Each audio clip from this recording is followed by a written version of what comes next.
శ్రీమాత్రే నమః. ఓం శ్రీ శివాయ గురవే నమః. వ్యాసాయ విష్ణురూపాయ వ్యాసరూపాయ విష్ణవే నమో వై బ్రహ్మనిధయే వాసిష్ఠాయ నమో నమః. కృష్ణం వందే జగద్గురుం. పరీక్షిత్ మహారాజు శృంగి వలన శాపం పొందటం. ఒకనాడు మహారాజైన పరీక్షిత్తు ప్రజలను దుష్ట మృగముల నుండి బారి నుండి రక్షించడానికై వేటకై వనములకు బయలుదేరినాడు. చాలా సమయం వేటాడి అలసిపోయిన ఆ రాజు దప్పికచే పీడించబడిన వాడై చల్లని నీటిని అన్వేషిస్తూ ఒక తపోవనానికి చేరాడు. అచ్చట శమీకుడనే ఋషి ఆ తపోవనంలో సమాధిగతుడై ఉన్నాడు. ఆ ముని బాహ్య సంచారం చాలించి నిమాలిత నేత్రుడై శాంతుడై ఆసనబద్ధుడై ఏమాత్రం బాహ్య స్మృతి లేక ప్రాణం బుద్ధి పంచేంద్రియాలు బాహ్య విషయాల వైపు చొరనీక జాగ్రత్త స్వప్న సుషుప్తావస్థలు దాటి పరమపదమును పొందగలిగే బ్రహ్మ భూతత్వ స్థితిని పొందిన వాడై ఉన్నాడు. అతి దీర్ఘములైన జడలు అతని వీపు భాగమంతా కప్పి ఉన్నాయి. అతడు లేడి చర్మం ధరించి ఉన్నాడు.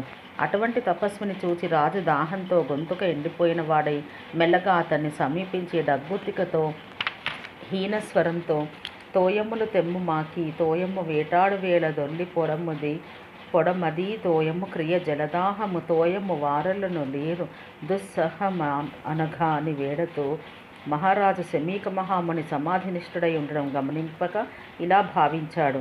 కన్నులు మూసి బ్రాహ్మణుడు గర్వం తోడుత ఉన్నవాడు చేసన్నలనైన రమ్మనడు సార జలంబులు తెచ్చిపోయడే మన్ననలైన చేయడు సమగ్ర ఫలంబులు వెట్టడింత సంపన్నత నొందెనే తన తపశ్చరణా ప్రతిమ ప్రభావముల్ వారి గోరుచున్న వారికి శీతల వారి నిడుట ఎట్టివారికైన వారితంబు కాని వలసిన ధర్మంబు వారి ఎడడు దాహవారిగాడు అని రాజు నీటిని ఇచ్చి దప్పిక తీర్చి పుణ్యం కట్టుకోమని ఎంత ప్రార్థించినా సమాధిగతుడైన ఋషి కదలలేదు.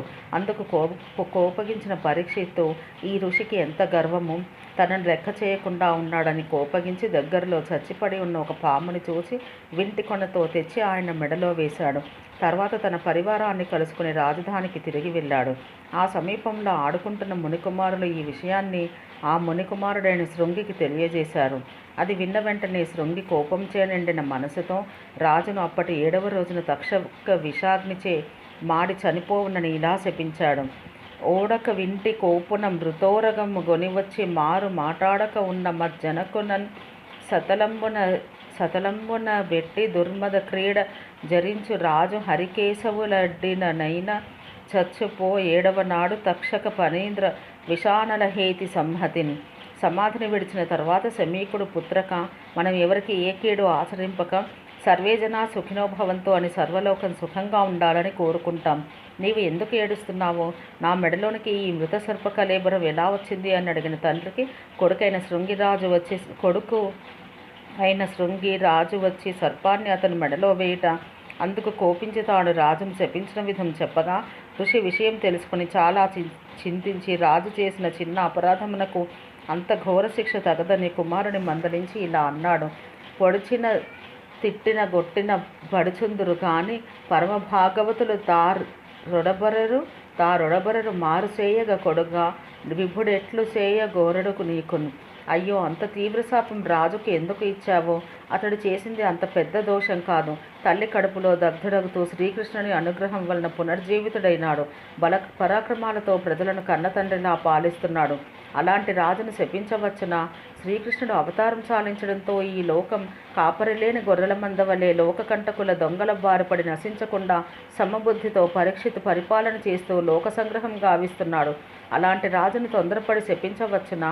నీకు పాపం వచ్చింది. రాజు నశించినట్లయిన రాజమందు అరాచకత్వం పెరుగుతుంది.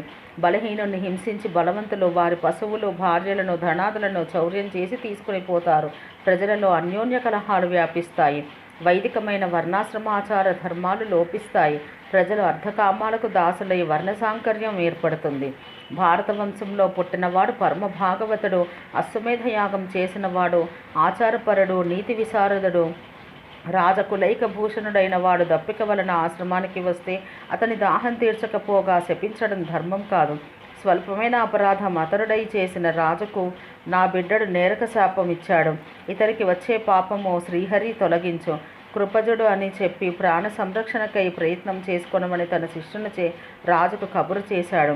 శాపవృత్తాంతం తెలుసుకున్న పరీక్షిత్తు పాము విషాగ్ని కీలలను ప్రాణము లేగిన నేగుగాక ఈ భూమియు రాజ్యమును సతులు భోగము పోయిన పోవుగాక సౌదామిని బోలు జీవనము తథ్యముగా తలపోసి ఇంక నేనేమని మారు దిట్టుదు మునీంద్ర కుమారకు దుర్నివారకున్ గోవులకు విప్రులకు దేవతలకు ఎప్పుడు తెంపుతో కీడు చేసే పాపం మనసుకు పుట్టకుండా నేనేమి చేయాలి అని వితర్కించి రాజర్షి అగటిచే తిరిగి శపించే శక్తి కలిగి ఉన్నా మునికుమారుడైన శృంగిని శపించలేదు.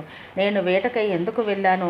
శమీక మునీంద్రుడు సమాధిలో ఉండగా సర్పశవాన్ని అతని భుజముపై ఎందుకు వేశాను? క్రోధవశమున అలాంటి తప్పిదం ఎందుకు చేశాను అని పశ్చాత్తాపం చెందినవాడై 7వ రోజున రాబో మరణమునకు సిద్ధమయ్యాడు. రాజ్యంను విడిచి నిరాహార దీక్ష అవలంబించి గంగానది వద్దకు పోయి చిత్తమును గోవింద పదాయుత్తం చేసి ప్రాయోపవేశం ప్రారంభించినాడు. ఈ సంగతి తెలుసుకుని బ్రహ్మర్షి, దేవర్షి, రాజర్షి పుంగవులు శిష్య సమేతులై అతడికి వేయించేశారు. వారందరికీ దండ ప్రణామములు చేసి వారిని కూర్చుండబెట్టి, ఓ మహర్షులారా, నేను జీవించగలిగే 7 రోజుల కాలంలో సంసార సాగరాన్ని తరించి మోక్షం పొందగలిగే ఉపాయం ఉపదేశించండి అని ప్రార్థించాడు. అతనికి ఏమని సమాధానం ఇవ్వాలా అని మహర్షులు ఆలోచిస్తూ ఉండగా దైవయోగం చేత ప్రతి నిమిషం పరబ్రహ్మ దర్శనంతో మత్తిల్లి బాహ్య స్మృతి లేకుండా ఉండేవాడు. వికసించిన కమలంపై వాలిన తుమ్మెదల పిండు వంటి కేశజాలం కలిగిన వాడు, గిరిగీసి మాయను నేనొల్లను అన్నట్టుగా వస్త్రం కట్టుకోక దిగంబరంగా ఉన్నవాడు, వెంటాడే భూతాల వలె బాలును వెంట తగిలి పరిహాసం చేస్తున్నా తెలియనివాడు, విస్తారమైన శరీర అవయవాలు కలిగి అవధూతమూర్తిగా ఉన్నవాడు, తనంటే ఇష్టం చూపని వారి ఎడల అతడు కోపించి చెడ్డగా మాట్లాడడు, ఏ విధమైన కోరికలు లేనివాడు, ఎవరితోనూ కలియాలని కోరనివాడు, వృధాగా ప్రపంచ జనులతో సంబంధం పెట్టుకోనివాడు, దైవ సాక్షాత్కారం కలిగి కూడా ఏమీ తెలియని వాని వలె ఉండేవాడు. అలా 16 ఏళ్ల వయసులోనే వయోరూప విలాసాలు కలిగి కూడా విరాగిగా ఉండే అతన్ని ముక్తికాంత తనంత తానుగా వచ్చి వరించడంతో అతడు జీవన్ముక్త స్థితిలోనే సదా ఉంటూ ఉండేవాడు. జగద్భ్రాంతిని మాని విజ్ఞానమూర్తి అయి బ్రహ్మభావంతో సంచరించే శ్రీసుకుని వెంట స్త్రీలు పిల్లవాండ్రు వెర్రివాడంటూ అరుస్తూ నికశక్తం చేస్తూ వెడుతూ ఉండేవారు.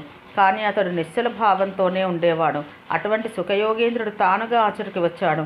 అతన్ని పూజించి కూర్చుండబెట్టిన పిదప రాజు, ఓ వివేకధూర్య, సకల పురాణేతిహాసాల విజ్ఞాన ఘనివైన నీవు నాకు మోక్ష మార్గం ఉపదేశించాలి అని ప్రార్థించాడు. ప్రథమ స్కందము సమాప్తము. ద్వితీయ స్కంధము. శుకుడు పరీక్షన్ మహారాజుకు ముక్తి మార్గం చెప్పుట. సుఖయోగేంద్రుడు రాజును చూచి, ఓ రాజా, మంచి ప్రశ్న వేశావు. నీ ప్రశ్నను ఆత్మవేత్తలు మెచ్చుకుంటారు. శుభకరమైనవి, వినతగినవి, ఆనందంగా ఉన్నవి. ముఖ్యంగా విష్ణు కథలు వినుట, హరిని స్మరించుట. గృహమేధి అయిన వాడు ఆత్మతత్వం లేసమైనా తెలుసుకోకుండా అంగనారతి నిద్రాశక్తితో రాత్రి గడిపి పగలంతా కుటుంబ భరణం కొరకై గడిపివేస్తాడు. పశు కళత్ర పుత్ర బాంధవ దేహాదులన్నీ సత్యమని భావించి సంసారం చేస్తూ చివరకు జీవితం హఠాత్తుగా చాలిస్తాడు. కావున సర్వాత్మకుడు మహావిభుడు విష్ణుడీసుడు ఆకర్ణింపను, సేవింపను, వర్ణింపను, భావింపను, భావ్యుడు అభవభాజకి నధిప. జనులకందరకు సాంఖ్యయోగం సులభం. దానివల్ల ధర్మనిష్ట కలిగిన దానివల్ల అంచకాలంలో హరిచింతన చేయగలిగే భాగ్యం లభిస్తుంది. జీవితానికి అంతకంటే ఫలితం ఇంకేముంటుంది? అందుకే విషయ విమర్శనం చేయగలిగిన వారు నిర్గుణ బ్రహ్మను ఆశ్రయించి విధి నిషేధములు దేనివారి హరిగుణ చింతనంలే సదా చేస్తూ ఉంటారు. ద్వాపరయుగంలో మా తండ్రి అయిన కృష్ణద్వైపాయనుడు వేదతుల్యమైన భాగవతం నా చేత పఠింపచేశాడు. నేను కూడా బ్రహ్మానంద అనుభూతితో ఉత్తమ శ్లోకుడైన ఆ శ్రీహరి లీలా విలాసాలకు ఆకృష్టుడనై పఠించాను. నీవు పరమ భాగవతుడు ఒకటచే ఎక్కువసేపు ఒకచోట ఉండే అలవాటు లేకపోయినా నేను ఇక్కడ స్థిరంగా ఉండి నీకు భాగవతం సాకల్యంగా వినిపిస్తాను. భాగవత శ్రవణం చేత విష్ణుపాద సేవా బుద్ధి విస్తారమవుతుంది. మోక్షకాముకుడైన వాడు వింటే అతనికి మోక్షం సిద్ధిస్తుంది, భవభయం తొలగిపోతుంది. వాసుదేవ నామ సంకీర్తనం, అతని చరిత్ర శ్రవణం అనేవి యోగిజనులకు ఉత్తమ వ్రతాల వంటివి. ఓ రాజా, హరిస్మరణ లేనివాడు చాలా సంవత్సరాల కొలది సంసారం చేస్తూ మత్తుడై ఉంటే అతడు వెర్రివాడే. అతనికి ముక్తి అనేది ఎప్పటికీ సాధ్యం కాదు. మనసు లగ్నం చేసిన హరినామస్మరణ ఒక్క ముహూర్తం మాత్రం చేసినా చాలు, అది ముక్తి కలిగించడానికి సాధనం అవుతుంది. లౌకిక సుఖములలో మునిగి తేలేవారు ముక్తి మార్గాన్ని తెలుసుకోలేరు. దుఃఖ విముక్తి కోరేవారు సర్వాత్మకుడైన శ్రీహరిని ధ్యానించి ముక్తిని పొందగలరు. అట్టి వారికి పునర్జన్మ ఉండదు. పూర్వం ఖట్వాంగుడనే మహారాజు సమస్త భూలోకాన్ని పాలిస్తూ దానవులతోడి యుద్ధంలో దేవతలకు సహాయం చేశాడు. దేవతలు సంతోషించి వరం కోరుకోమని అడగగా తనకు ఇంకా ఎంత ఆయువు ఉన్నదో చెప్పమని కోరాడు. దేవతలు పరిశీలించి నీకు ఒక్క ముహూర్త కాలమే ఆయువు మిగిలి ఉంది అని చెప్పగా భూలోకానికి తిరిగి వచ్చి గిరిలన్ బోలెడి కరులను హరులందన ప్రాణదైతలై మనియడి సుందరులను హితనరులను బుధవరులను వర్జించి గాఢ వైరాగ్యమునను గోవిందనామ కీర్తన గావించి భయంబు దకి ఖట్వాంగ ధరిత్రీ విభుడు నూరుగొనియను కైవల్యము దొల్లి 2 గడియలలోనను ఆ ముహూర్త కాలంలోని హరినామ కీర్తన చేసి ముక్తిని పొందాడు కనుక నీకు ముక్తి మార్గం లభించేలా నేను చేస్తాను అని భాగవత పురాణ ప్రవచనం ప్రారంభించాడు. ఓం సహనావవతు సహనో భునత్తు సహ వీర్యం కరవావహై తేజస్వినావధీతమస్తు మా విద్విషావహై. ఓం శాంతి శాంతి శాంతి.